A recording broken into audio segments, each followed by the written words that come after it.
আপনাদের এই কলেজে তো বড় মাঠ আছে তাই তো? জি জি সেখানে ফুটবল ক্রিকেট খেলা হয়। জি জি সব খেলা হয়। কিন্তু আপনাদের এইখানে কি কখনো হকি খেলা হতো কিনা? না না ভাই, হয় নাই কখনো। কখনো হকি খেলা হতো না?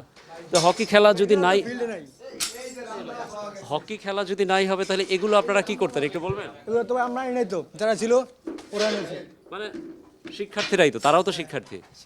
তা আমার প্রশ্ন ছিল যে আপনাদের এই ঢাকা কলেজে তো মাঠ আছে এবং সেই মাঠে ফুটবল ক্রিকেট খেলা হয়, হকি খেলার তো ব্যবস্থা নাই। না না, হকি খেলার ব্যবস্থা নেই, কিন্তু ছাত্রলীগের সন্ত্রাসীরা হকি স্টিক, রামদা, চাপাতি, দেশীয় যেসব অস্ত্র আছে সবসময় চাঁদাবাজি করার জন্য এইসব অস্ত্র ব্যবহার করতো, সাধারণ শিক্ষার্থীদের উপর হামলা করতো।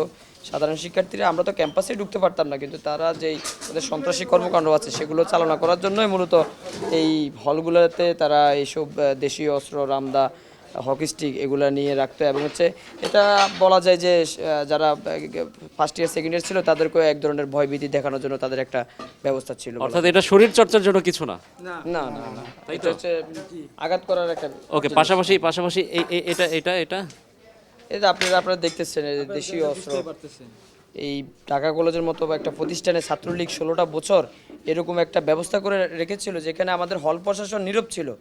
তাদের অনেক দায়িত্বহীনতার পরিচয় পাওয়া যাচ্ছে।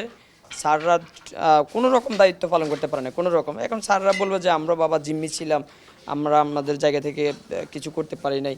এখন আসলে সর্বোপরি আমরা চাই যে ক্যাম্পাসটা দখলদারিত্ব মুক্ত, এবং হচ্ছে যে 16 বছরের যে একটা ব্যবস্থা ছিল সেটা সম্পূর্ণরূপে আমরা পরিবর্তন চাই।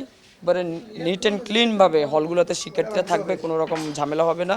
আমরা এরকম একটা ব্যবস্থা চাই, আশা করি। ধন্যবাদ আপনাকে।